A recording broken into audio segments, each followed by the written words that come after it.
dangerous. All right. So I just hit record anyway. So, okay, cool. Because we would automatically record if we were actually live. Okay. Let me go to your channel. This is so weird. Yeah. So I don't think you'd see anything on the channel because I think I just did this wrong. Oh, okay.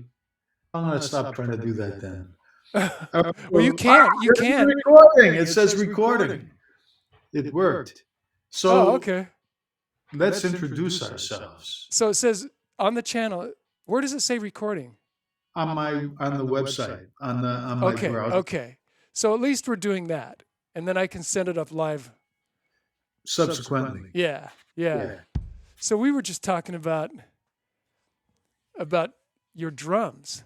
Yeah. So wait, before we get, so you're Ned Smith or Ned Zeppelin, as we know you, and I'm Russell Lane. And for our audience, we should explain that we're both drummers and we've known each other a long time, and we used to hang out with another friend of ours, Benny, and just like, sit around and play on pads and talk about drum stuff and also life stuff, but drum stuff. So this is kind of what we're doing right now. Yeah, we were working on our weaknesses together. Yes, of which there were many. In my case, yeah, and it was kind of shocking, like how different our strengths were. Like, I mean, Benny and I had the Bob Gullotti, stuff. We had some repertoire from him, I think. You studied with him too, right? I studied with Gullotti also. Yeah, for about a year. Yeah. He was. You must have studied other stuff. Because when I talked to Bob about you, he's like, "Oh yeah, incredible drummer," about you, and he probably started you at a different level than me and Benny. I don't know, man. Because also for your video audience, I should point out that of all the people, so who have I studied with, right, at various times? Alan Dawson, Gary Chaffee, twice with Gary. Two different periods. About 10 years apart. And interestingly, the second time I went, I just kind of got a vibe from him of like, it's not worth my time to teach you. So I stopped.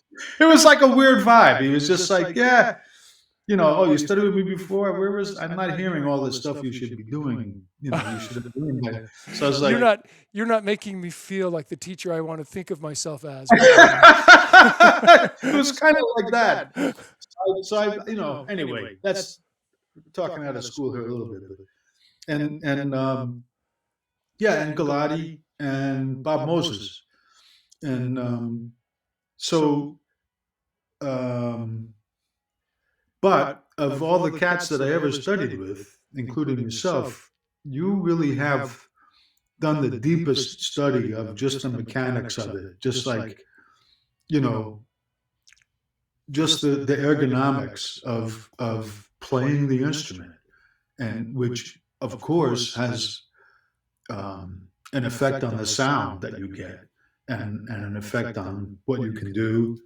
So it was, and I still work on the stuff that you gave me, these many years ago. Wow. And it's cool. So I just wanted to mention that in case people who are watching this don't happen to know that, so that's all. Well, thanks for putting that out there. That's sweet, man. Yeah, no, it is. It's like you really are, you really have thought deeply about this stuff and worked hard on it. Well, it came from a crisis. Your hands were hurting, right? Yeah. Yeah. Yeah, my mainly this by my thumb up here on my wrist. Yep. This area became swollen and struggled to get through the tendon sheath around the wrist, which swelled up both the tendon sheath and those tendons more. Yeah. And I had to find my way out of that. And cool.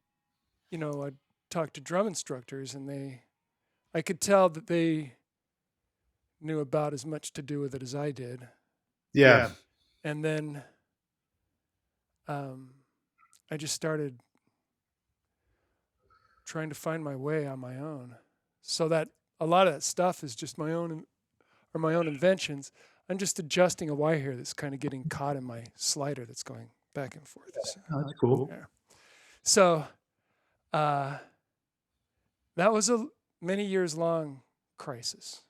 Yeah. And it was sad because I'd practice during the day and everything would feel like $1,000,000. And then I'd get in my freezing cold car in Boston and drive to my gig. And then I'd try to warm up on a pad first, and those tendons would start to burn as we played, as the band would play. Yeah. Because it'd be ice cold in the bar for whatever reason. Yeah. By a window or whatever. And in between songs, my muscles would start to lock up to protect those tendons, to just encourage me not to move. Next song, everything's kind of a struggle. In pain. Yeah. Yeah. So anyway, the discoveries you made have been beneficial to many people. So yeah, it's a mission. I just feel like my main job is to protect my students. Yeah, keep them from hurting themselves. Yeah, because I have joy in drumming at age 62. Cool. And I want them, even if they quit, to come back. Yep. And I don't mean come back to me as a drum teacher. I mean come back to the instrument. Come back to music. Yeah. Come back to the joy. And have it be an enjoyable experience. Not have it be, struggle and pain and whatever. Yeah. So cool. So I'm gonna let's recreate the last 20 minutes of our. I'm gonna ask you about the soul tones again, because I'm always on the cymbal hunt. Like what's out there, who's making cymbals, what do they sound like, what are they good for? Well, you're part of a cymbal company, right? Me? Yeah. No, I'm not. Part of a cymbal company? Yeah, aren't you a distributor for Oh, no, not Spizzacino. Yeah, no, I'm not affiliated with the company at all. I just like his cymbals. But his cymbals tend to be so he's passed away now, Spizzacino, a few years ago, but his cymbals tend to be useful only in some very specific circumstances, acoustic jazz, that's all. And even in those circumstances, they're prone to, like, the balance between the stick articulation and the wash. The balance between those tends to be heavy on the wash side. So you have to be in a situation where that's appropriate, and people will want to hear that. So, but they're beautiful. He was a real craftsman, and now a lot of guys have studied with him. Like there's a guy in Australia, Craig Lauritsen, who has kind of studied and picked Spizzacino's brain. There's a guy in Denmark, I think, Funk, Funch.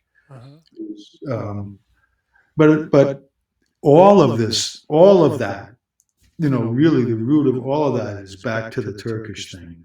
Like you were saying with the soul tones, man. It's like, it's an apprenticeship. It's guys that start doing this stuff when they're like little kids, and learn from people that have been doing it for 50 years. And it's a real handcraft, artisanal craft. So, can you play the soul tones a little bit, or is it not? Well, yeah, they'll just go in through my vocal mic here. Oh, okay. Maybe I could cut my vocal mic and just use my overhead mic, which is an instrument and vocal singing mic. Okay. So I could if it's convenient. If it's otherwise, I don't want to disrupt your whole thing. Oh, that's cool. Let's see if I've got any wood tips near me. I don't know if I have any sticks close by. Oh, wait a minute. Okay, so let's see. Aha. This is a Vic Firth 7A. So That's good. I'll cut my Wait. vocal mic and tell me if this just sounds like a vocal mic.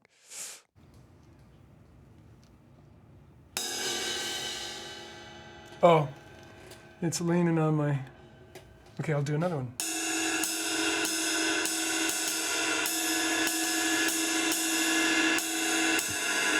Is that like deafening in the...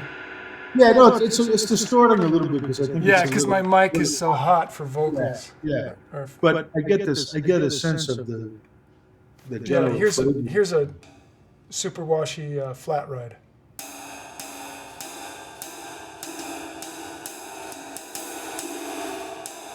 It's leaning on something too. I didn't realize. There we go. Oh, it's got. Yeah, these are just props to cover something else. Oh, okay. I can hear it acoustically in the room going so softly, and in my earphones, it's like, wow. Yeah, so my apologies to the artisans in Turkey and Icky Levy in LA, in Irving. Yeah, but I do have. Where is Vader? Are they in? I think they're in Massachusetts. Are they? Yeah. So I have a Blue Sparkle Vader. It's pretty funny. My students, when I was teaching in person, were crazy about these Vader Sparkle sticks. And so they'd leave the lesson with blue sparkle hands, just a little bit. And they would play these until they were just like down to a toothpick, a number 2 pencil. Yeah. You know? And these things put up with it. A beaver snuck in while I wasn't watching and chomped on my sticks, man. Yeah, these I think are the world's best made drumsticks. But I think the Vic Firths are the sticks made for my hands, the extreme length ones. Yeah. As soon as I got those, I no longer needed 2 Bs to play with. I could play with a 5B and a 5A and yeah. Cool. Yeah, because you used to always play the heavy sticks. Yeah, I'd go from music store to music store finding the lightest Vic Firth 2Bs. I just kind of make a Saturday of it. Yep. And I'd weigh all their sticks by hand, just feel. Yep. And the guy at the clerk's like, "Are you okay, man?" The guys at Jack's Drum Shop in Boston, they'd just start pulling. They'd see me walk in and they'd just start pulling out the 2Bs and putting them on the counter. And then they'd put them away as I went. This is like a story, a Gary Chaffee story, right? And I was at a lesson with him doing some brush stuff, right? And he's just talking about, when you go to the store to get brushes, you want to it's a similar thing. You want to try them out, make sure they're cool. And the clerk is going to be like, what is it with you? These are all the same. And he goes, what you say to them is, humor me. Just humor me, man. Just let me do what I need to do here, Just humor me. Go talk to the kid playing Stairway to Heaven for a while. Okay, so be ready. So I knew one of those Jack's Drum Shop guys, and he said he loved to drive Gary crazy. So he'd do something like put his hand under the counter on the glass. If he was tapping on the glass, he'd gently put his hand under there to change the tone of the stick.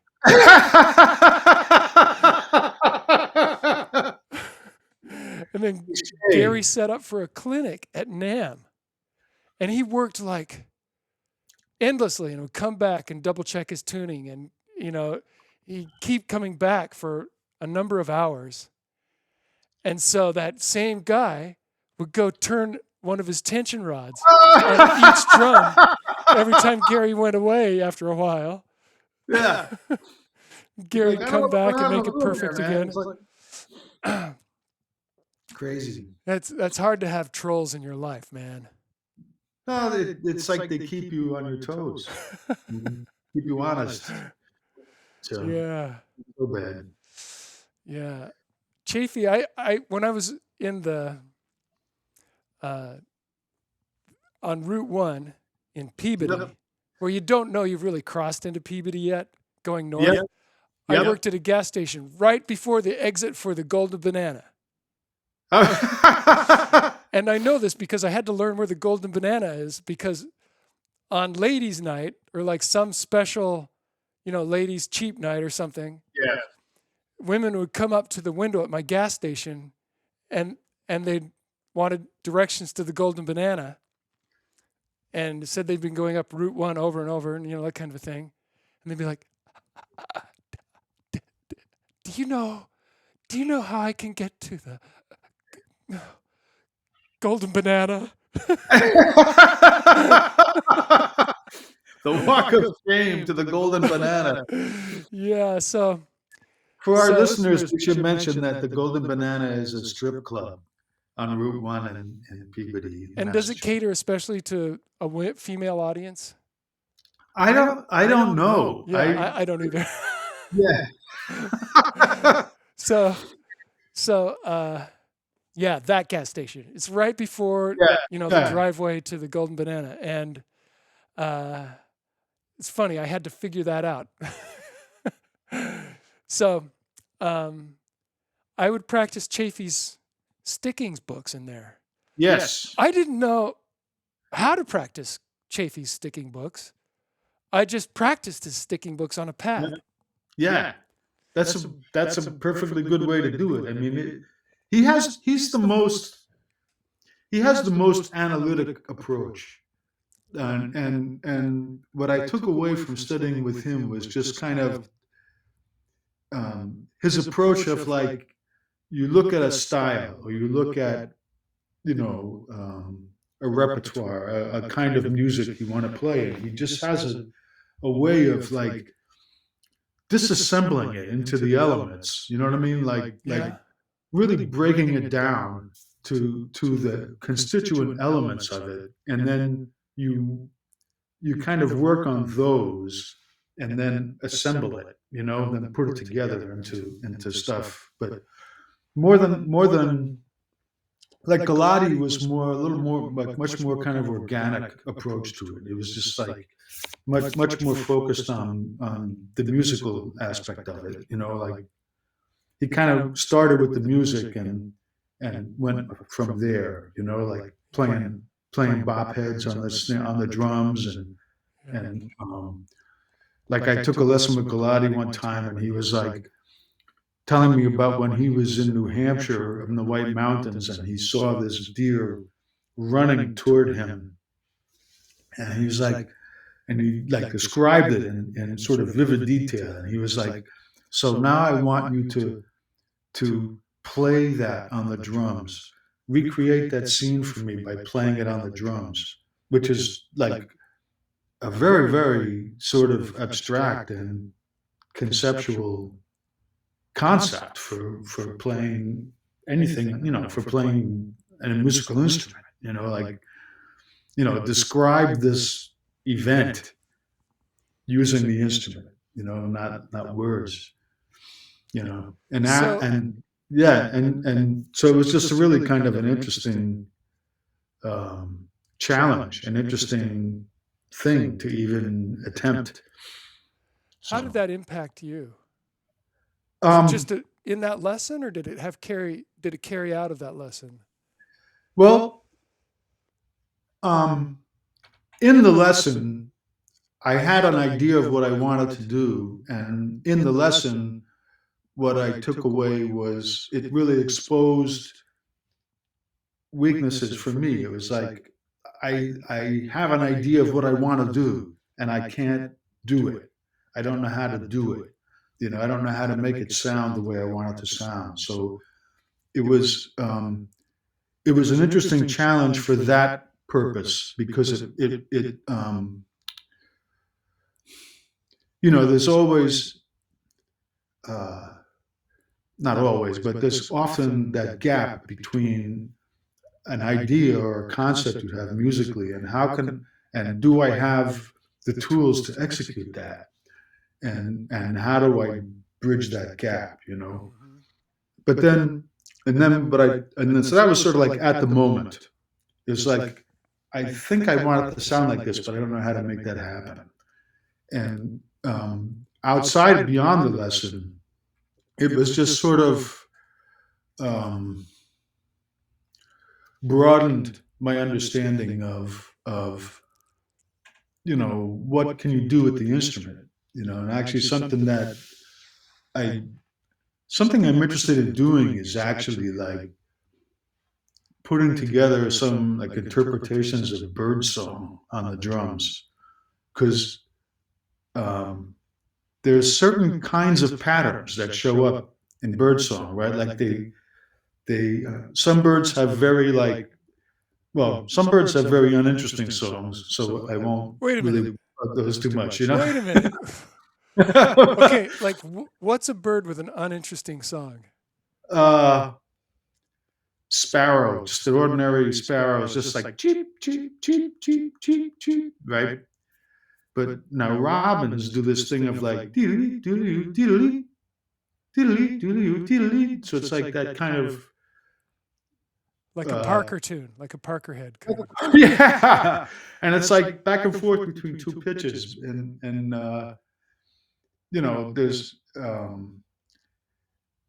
so there's like a common thing with birds where it's like they'll have like these little elements of song, and then they work with it. They like repeat it, they vary it a little bit. Like if you listen to chickadees, they have this call they do that means watch out, danger. It's like chickadee dee dee dee, right? Dee dee dee. But the number of times they do the D, it indicates how dangerous or how alarmed they feel, right? So it's like if it's like chickadee dee, or it could be like chickadee dee dee dee dee, which is like watch out, man. I'm not kidding. Seriously, something, watch out for that guy. So it's sort of like, I don't know. It's just interesting to me the way that they kind of work with the musical elements of their song to convey meaning to each other, and they're pretty. Many of them are really pretty songs, and so it's like, what would that sound like on the drums? So I'm curious about that. So stuff like that is stuff that came out of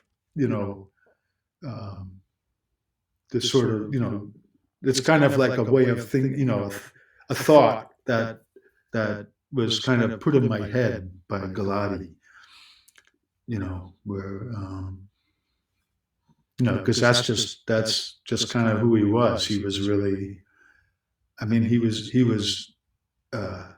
incredibly competent from a technical point of view, but he was really and had parts of his approach to help you develop that, but he really was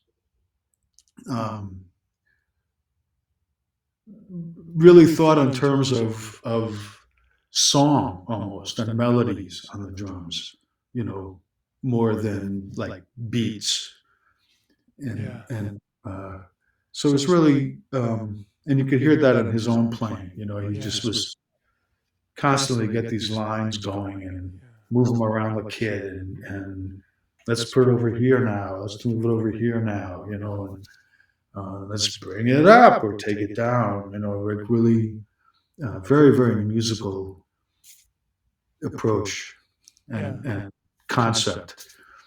Let's fall back to that line 3 lines ago. And then he'd go back and forth between those lines, which is like impossible unless you work your ass off on doing that. Mm-hmm. Yeah, he was just a good guy. He was like when he passed, there was a lot of people on a ton of guys studied with him, a lot of chatter on Facebook, and one guy described his experience with Gullotti as like, go and sit in his laundry room there until it's your turn for your lesson, and then you go in and, about probably be like finishing a cigarette or something. He'd be like, and his vibe was just like, oh, you're into the drums? I'm into the drums too. Let's play some drums, Oh my God. Yeah, let's just have some fun and play drums, man. I was so shocked that there was no guilt surrounding being a drummer. It was like the first time I was like, wait a minute, you can just be like thrilled to be a drummer? Cool. I grew up in a guilt-based culture. Yeah. And then, and drummers were like they're all the drummer jokes and the drummer's not intelligent. We have 4 musicians in the band and 1 drummer. And Gullotti was like, fuck those guys. What are they going to do without a drummer? Right. You know what those guys sound like without a drummer? Yeah. And the other fun thing with Gullotti is that if you really like worked hard and got your shit together and had something happening in the lesson, he would go like grab his flute and just like he would just be like, no man, keep doing that. And he'd like play the flute along with you, like it was just like we're just having fun here, man. We're just playing music, We've taken this lesson from the point of, trying to get a basic handle on this piece of material to like, now we're just playing music, man. We achieved that now. And I think that happened to me like once or twice in the year that I studied with him. And it was thrilling. It was really cool. Yeah. I feel really fortunate that I got to have one of those lessons that you did. Cool. He didn't describe the deer experience. He was like, start out as raindrops, and then the raindrops gather and become a puddle, and the puddle gets a leak in it that goes to a brook, and you become the brook, and the brook, encounters the obstacles as it goes. Yeah. And you get into a stream, and the stream is a different thing. And what is a stream to you? And then you meet a fall runoff kind of river. Yeah. And that river is whatever a fall runoff river is to you. Yep. And so I started out, let me see here. I've forgotten which mic this is. Oh, I have to get back to my virtual board here. Okay, this one. All right, so I don't know why it's so noisy. I've probably got way too much gain on it. Let me get back. Yeah, that's good. There. So I got on the snare and I went, for raindrops landing like on a tin roof. Yep. I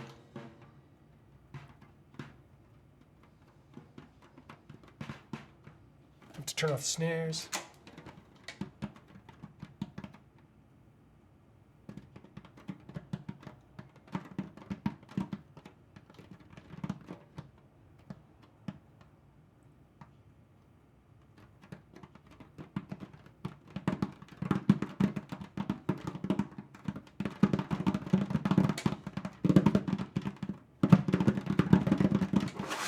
Man. I went to my gig that night and I was so relaxed. Yeah. And so in touch with what people were playing and so not into my Head. guilts and all those things. Yeah,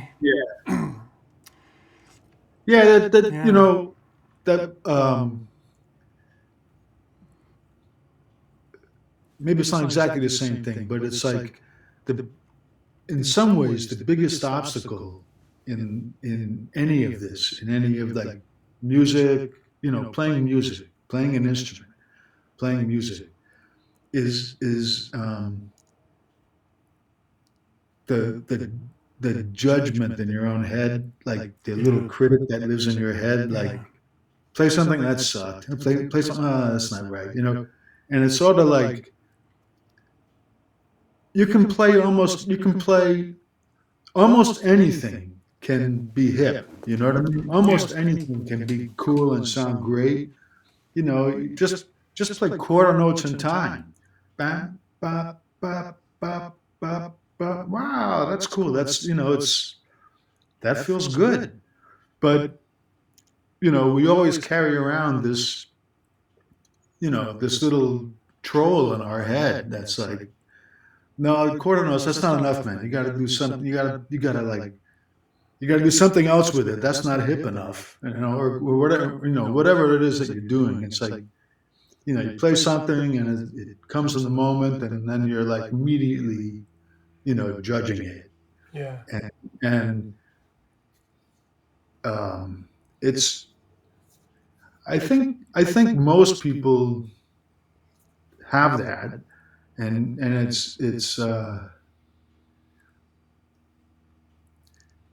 it's one of I find it to be one of the biggest obstacles, because it's like, once you get to the point of like, oh, don't worry about it, man, just do something, just do, whatever comes to you, let it flow out, and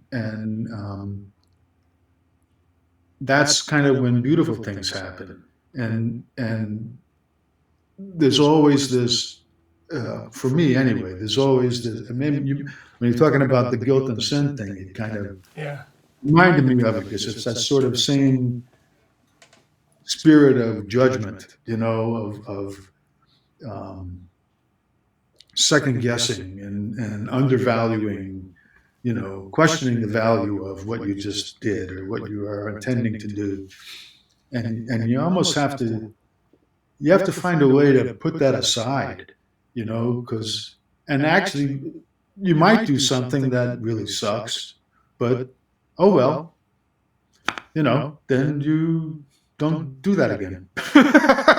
You do something else next time. Like there's rooms to make mistakes, and there has to be room to make mistakes, because that's how you learn.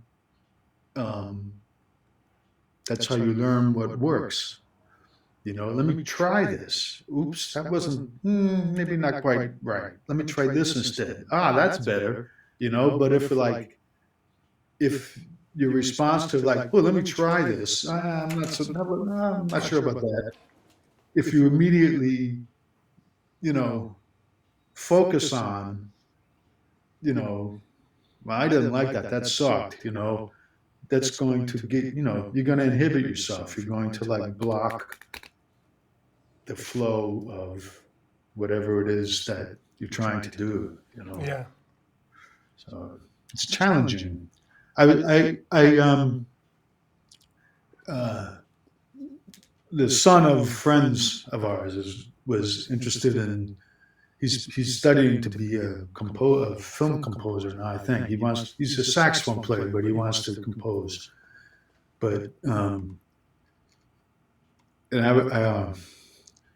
it's a long story, but I was sort of involved in a mentorship thing with him, and at the end of this, he was going to present this musical performance, and so I had to introduce him. And what I said was like, he's trying to do one of the hardest things to do, Right. which is to be yourself in public. Be your, like put yourself out there. Be yourself. In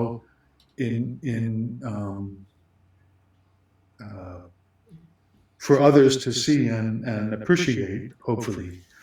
And that's hard. It's hard to like just put yourself out there and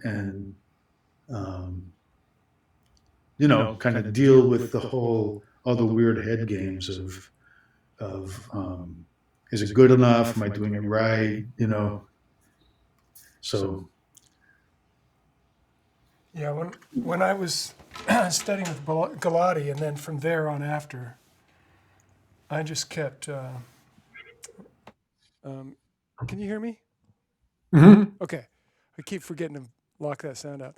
Um, I I remember like going to my gigs because I was constantly working on having that feeling again, Yeah. you know. And so, like on the way to the gig, I would listen to a progressive relaxation tape where you'd tense your hands, you tense your neck and you know, and you just go Yeah. through your whole body and relax everything.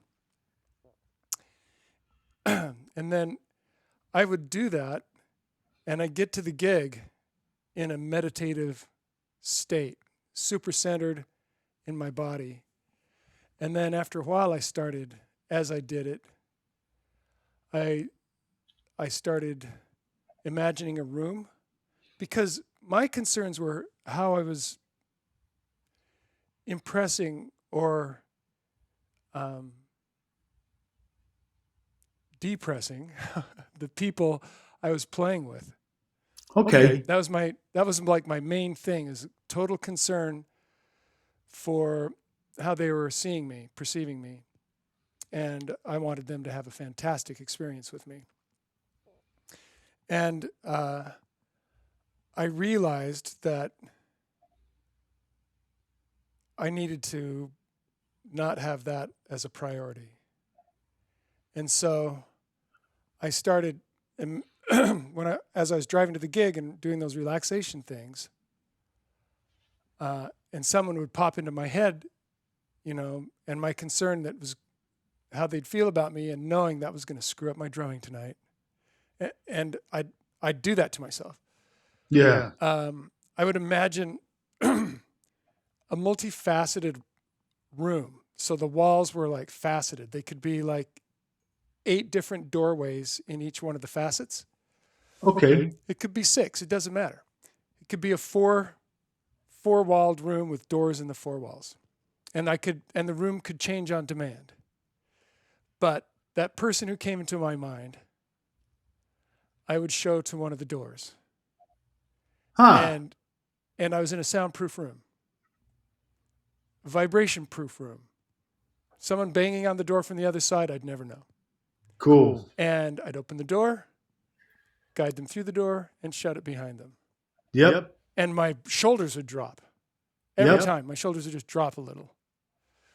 And so that got to be a thing that I was doing, and I still do it today. I just guide people to the door. Yeah. And I let them, if they resist, I force them through. Yeah. And slam the door. And, I have the word freedom. Yep. It's really big for me. That's brilliant. I'm with your permission, I'm stealing that. I'm going to use that, man. That's actually really, yeah, kind of it's almost like a guided imagery thing. Yeah. It's like, yeah, cool. Yeah, it's like guided imagery before I'd heard about all this new mindfulness stuff. Yeah. Yeah. Well, it's the ancient mindfulness stuff. Yeah. Okay. Yeah. It's the taking off like wildfire. Yeah. Mindfulness thing now. Yeah. Yeah. Thankfully. Yeah. Yeah. Cool. But you found it. Yeah. You know what I mean? Like you came to that. Yeah. Your Yeah. path there. And I knew it was linked in. I had a gig in Hollywood with Calamity Jane. And we were on the way to the gig in my car. Everybody was in my car. And I said, hey guys, let's just see if this impacts our gig tonight. And I put in that relaxation DVD or CD, or tape. Yeah. And we drove to the gig and played the best we ever had. And we got back in the car, and the guitarist, Mike, he said, that's the best we've ever played. And everybody agreed. And he said, you know why we played our best? It was because of that tape. Now they weren't doing the thing I was doing with Yeah. the doors and everything, but Had the relaxation thing. yeah, but we were like really in touch with our actuality, which is our existence, which is a human body. Yeah. You know. Cool. Did they carry that forward, or was it sort of a one-time thing? I think it was a one-time thing, but I'm not sure. Yeah. Hey Ned, I'm very, very sorry to say that I think I need to break away Okay. because I'm actually theoretically at work. Yeah, but publicly not so much. So hopefully, like your lunch hour is about over, huh? team is my team is not watching this on YouTube right now. So, but this was really, really, really enjoyable. And yeah, I think I'd love to do some more of these with you. I agree. And maybe we could do them after your work hours.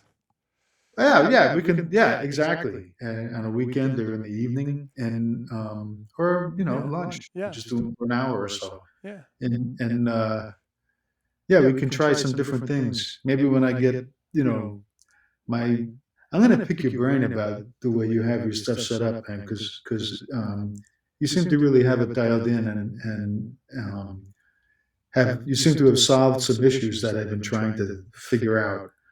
And so I'm gonna pick your brain about that, and maybe at some point going forward, we can even like maybe play a little bit, or who knows what. Yeah.